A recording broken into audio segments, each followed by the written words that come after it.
one. And coming up, what is the human cost of war? We'll remember the thousands of Ukrainians who have been killed in Russia's invasion.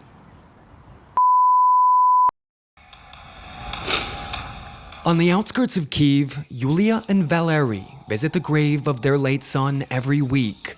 They change flowers, open a fresh can of Coke, and say a prayer to keep his spirit alive. Ruslan Piskovyi was killed this year, serving in Ukraine's armed forces. Позвонил и сказал, что Валера, ты очень сильный. The two parents remember the call they hoped they'd never get. A nighttime Russian attack killed their son outside the eastern city of Bakhmut. Как-то так все у них в бригаде. Everything in their brigade changed so much, it fell apart.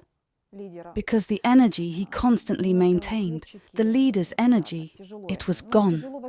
It's hard for the guys without him.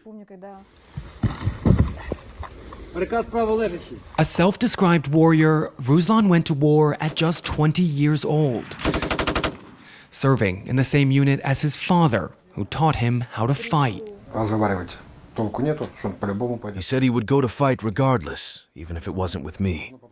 So I told him that if that's the case, son, get ready. We're going together.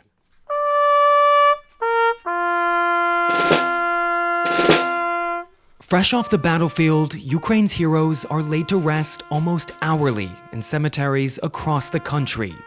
Bereaving families watch as their loved ones are buried with full military honors. Their commitment to Ukraine's fight for freedom doesn't make the loss any easier. It's hard to put a precise toll on the number of Ukrainian lives lost during this war.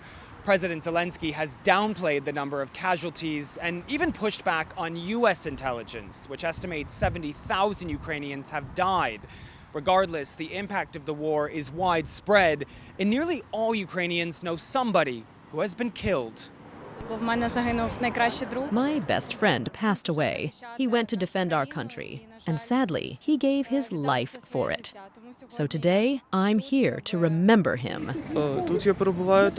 We honor the people who have sacrificed their lives for our freedom, for our country, for the fact that we are free people.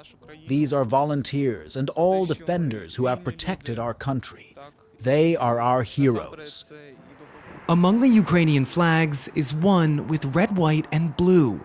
Edward Wilton was an American who lost his life fighting in the Foreign Legion.